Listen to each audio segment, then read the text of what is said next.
Saludos, mi nombre es Raquel Meregildo y estaré tratando el test y sus propiedades. Haré un enfoque desde el inicio del conocimiento y la lengua. Esta tuvo concesión a finales del siglo XX, diferente a lo que conocemos en este siglo. Hasta los años 60, la lengua se había considerado como materia de conocimiento, como un conjunto cerrado de contenidos que había que analizar, memorizar y aprender. La fonética, morfosintaxis y el léxico de la lengua, siendo la gramática la palabra clave que juntaba todos estos conocimientos.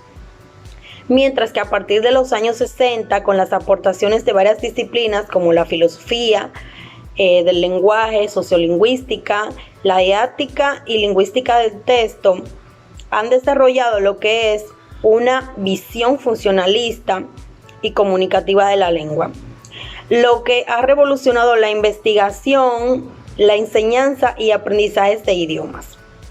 La lengua, por lo tanto, es considerada, entendida como una forma de acción o de actividad haciéndose con una finalidad concreta. El individuo puede actuar como emisor o receptor y el mensaje puede ser oral o escrito. En las habilidades lingüísticas encontramos que el uso de la lengua solo puede hacerse de 4 maneras: de manera oral, como escuchar y hablar, y escrita, leer y escribir. Pero ahora, ¿qué es la gramática? Es el arte del dominio de las palabras y letras. Así fue como lo denominaron los romanos y griegos. En la actualidad, la gramática se considera parte de la lingüística. Ahora, ¿qué es la lingüística? Esta se encarga de estudiar los elementos de una lengua y la forma de organización y combinación de esta. Por lo tanto, con el uso de la gramática podemos relacionar palabras y ver el significado de las palabras que creamos. Podemos ver la gramática desde 2 puntos de vista. Primero está la morfología, que estudia la clasificación en sustantivos, verbos, adjetivos, nombres y formación de palabras. Como por ejemplo, girasol. Gira es el verbo y sol es un sustantivo. Un ejemplo de morfología es: Mario no quiso bailar en la escuela. Mario es el nombre, bailar es un verbo y escuela viene siendo otro nombre, por lo que estoy haciendo gramática morfológica. La sintaxis, esta contiene sujeto, predicado y complemento directo. En este caso, Mario es el sujeto, no quiso bailar el predicado y en la escuela el complemento directo. De esta manera estoy haciendo gramática desde la perspectiva sintaxis. Quiero recordar que el texto es un conjunto de enunciados compuestos por signos codificados, los cuales se entrelazan de forma ordenada. Para establecer diferencia de las gramáticas oracionales, surgieron las gramáticas del texto.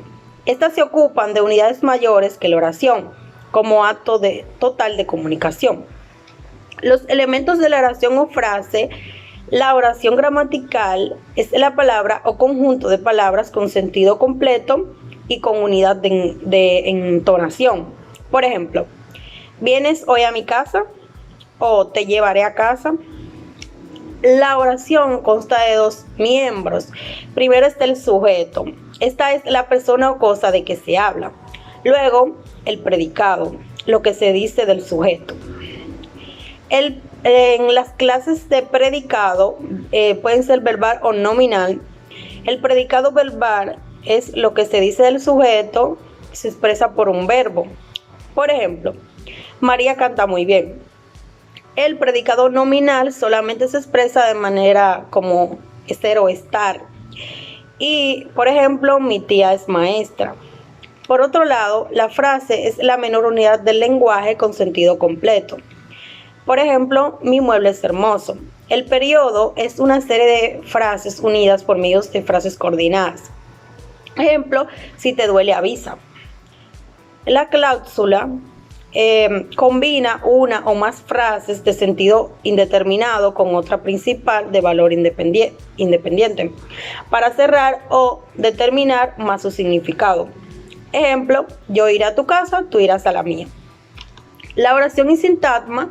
La oración gramatical es toda forma lingüística que no está incluida en una forma lingüística más amplia, mientras que el sintagma es la forma lingüística o secuencia equipada de significado que está constituida por más de una palabra. La estructura de una frase completa con sus posibles elementos modificadores. Por un lado está el sujeto, complemento del sujeto, verbo, y los complementos directo, indirecto y circunstancial del lugar. En la construcción lógica, el orden de las palabras e ideas, los principios esenciales es conveniente ligar las ideas entre dos o más frases. Deben de presentarse tales ideas según su importancia y es necesario evitar las faltas del sentido que resultan de no respetar el orden psicológico de nuestro pensamiento. En las propiedades del texto encontramos la adecuación. Esta es la primera propiedad que debe tener un texto y este texto debe de ser adecuado, ajustarse perfectamente a la situación comunicativa en la que aparece, de igual manera ajustarse al emisor y receptor, a la intención con que se produce y el canal que usa para su transmisión. La coherencia es una propiedad difícil de detectar. Un texto es coherente si su contenido y estructura están relacionados con el tema que se trata. Para lograr un texto coherente debe de estar clara la idea o tema principal. Hay que relacionar las ideas secundarias con la idea central. Hay que organizar el texto en párrafos y elegir una estructura adecuada a los fines que se desean conseguir. La cohesión es la organización de las palabras y oraciones del texto y de la forma en que se relacionan. Un texto debe ser sólido y estar cohesionado. La cohesión es lograda durante varios mecanismos, por ejemplo, la repetición de palabras, me gusta esta rosa es hermosa, o de conceptos, ya sea sinónimo, antónimos, entre otros. El elixir es la eliminación de algunos elementos del texto que se pueden deducir fácilmente con el contexto. Por ejemplo, María está en el cine y yo en la casa. Se omitió estoy, entre otros mecanismos que existen. Por otro lado, existen tres tipos de estilo de comunicación. El agresivo, que es el malo, donde interactuamos o intercambiamos verbales con reproches, críticas, acusaciones e insultos. El pasivo o inhibido, que se considera el feo, inhibición o no se expresan emociones, pensamientos, opiniones ante una interacción social. Y el asertivo, el bueno. Aquí se da lo que es un intercambio de información, expresando una opinión, un pensamiento honesto, respetando el punto de vista ajeno y comunicando sin ofender y agredir a la otra persona. En mi opinión, considero que el asertivo es el más importante y es el que debemos adecuar a nuestra persona para tener una comunicación más adecuada y que nadie salga ofendido en una comunicación. En fin, muchas gracias por su atención.